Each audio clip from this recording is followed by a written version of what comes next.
So last night I remembered one of the weirdest Sesame Street episodes I owned on DVD, and I'm going to tell you about it. So, you know what a bucket list is? Well, I have one, and it has some pretty weird stuff on it. Play the TTY ID randomizer. Find a Pokemon randomizer that's not a Nuzlocke for once. Seriously, play a randomizer casually, people.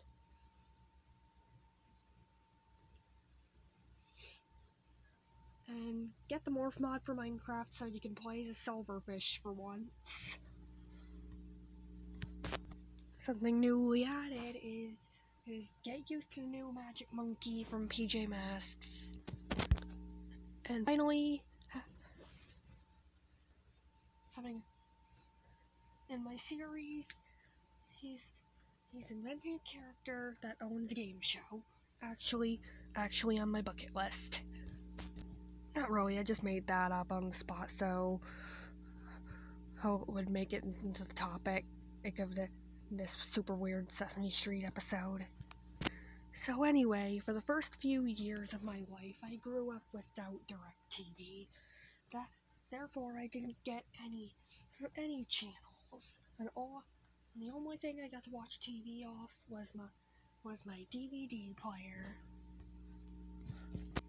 Lucky I still own classic DVDs like SpongeBob and Jimmy Neutron and Scooby-Doo. But I also owned some weird watching stuff. Some of those weird watching stuff being Sesame Street.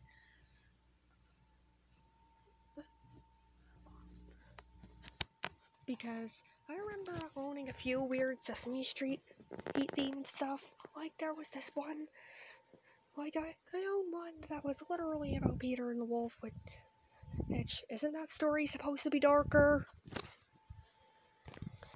Lucky they really joked it up when and the duck was about to get eaten. I even owned a Sesame Street Heat DVD episode where they were trying to learn how to potty train. And finally, the topic of this video, I owned a Sesame Street DVD that had involved a game show that had to do with shapes and fruits and vegetables.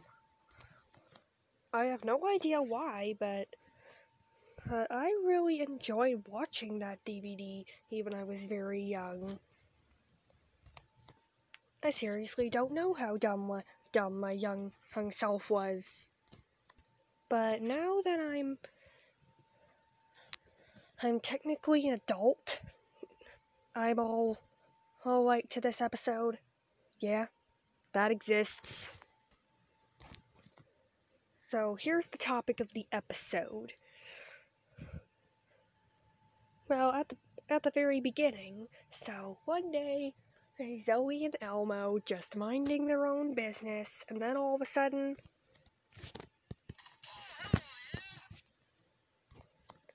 this random guy pops up without even thinking. And lucky he's not dangerous, 'cause it's a kid's show. Also, conveniently, he owns a game show. The whole first part of the thing is just him wanting everyone to track down squares. The easiest to find out of all the parallelograms. And isn't it convenient that Zoey and Elmo are technically cheating throughout all this because each of their friends are popping up with squares?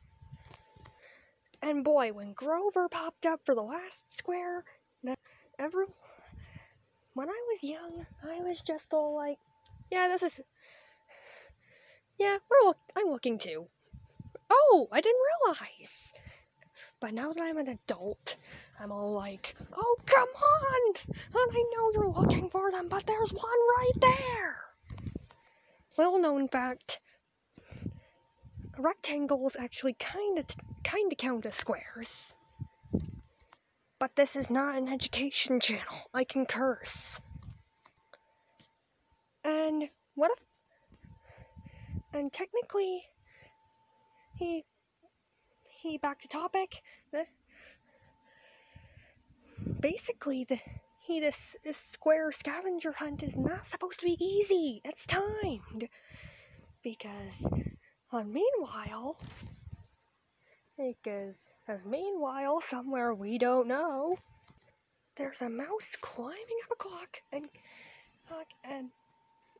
you guessed it, they have to find all those squares before he goes up and rings the bell. I'm not even kidding, this is actually an exception to the challenge. Can I stop being the mouse now, trainer? Anyway, the next part of the DVD, after that square scavenger hunt, we were actually watching his game show. Elmo and Zoey weren't there because they would obviously cheat with all their friends popping up giving them the answers. Like cheaters. Anyway, so basically for the first half of this guy's game show quiz, he asked questions about shapes. But on the other half, like fruits and vegetables, holes questions and stuff. Or as Jude would call them, nature's toothbrush for your butt.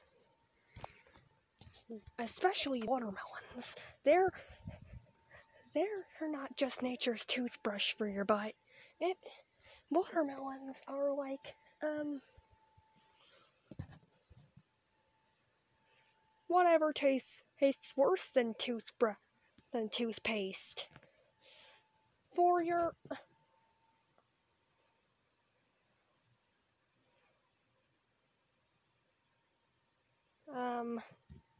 whatever's worse than sticking something in your butt. And then the third segment of the episode, right back to Zoey and Elmo minding their own business, and the game show guy is once again like, hi!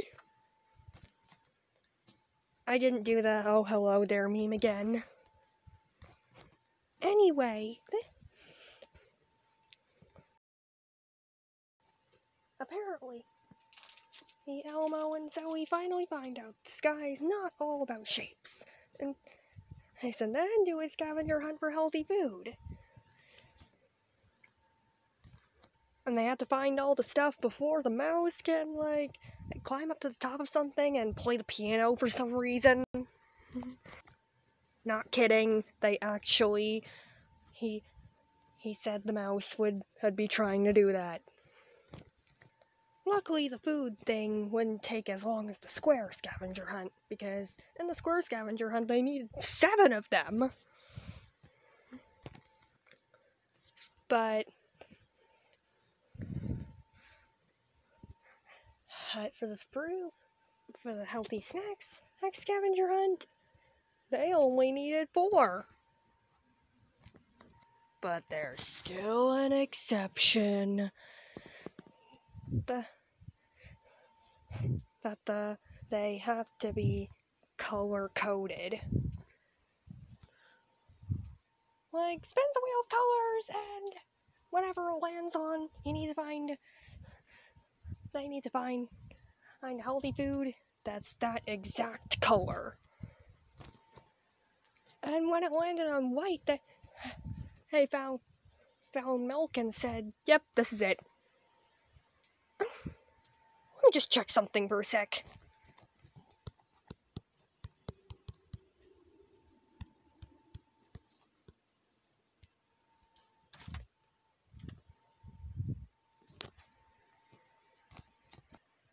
You don't know what to prove, Elmo and Zoey. Well, I still don't know how you can prove your claim that milk is healthy. Note to self: never ask YouTube life questions. I'm gonna ask this to Google and edit it into this description. Now let me get something straight. I could just grab my DVD of this and go give it to someone who deserves it more than I do. Except I broke it. Even then, this is still a great Sesame Street DVD I owned. And basically, I would like to see an entire YouTube poop who, based on this Sesame Street episode that I'm talking about right now, maybe even a collab out of it. I would pay real YouTube money to see that. Oh, speaking of shapes, did you ever notice that they never call crescents? They always call them moons because as the moon sometimes makes a crescent shape. Then what do you do about the circles? Anyway, but the reason young me really enjoyed this DVD was the credits, because the song was pretty catchy, and I think she enjoyed all the spinning shapes going either up or down. I forgot where the credits go. Oh, it was up. Sorry. Actually, in the DVD's credits, I just don't remember what the main menu looks like, because it's been so long and the DVD is broken. Now, comment down below if you own this DVD, because I want to know what the chances were that you owned it too.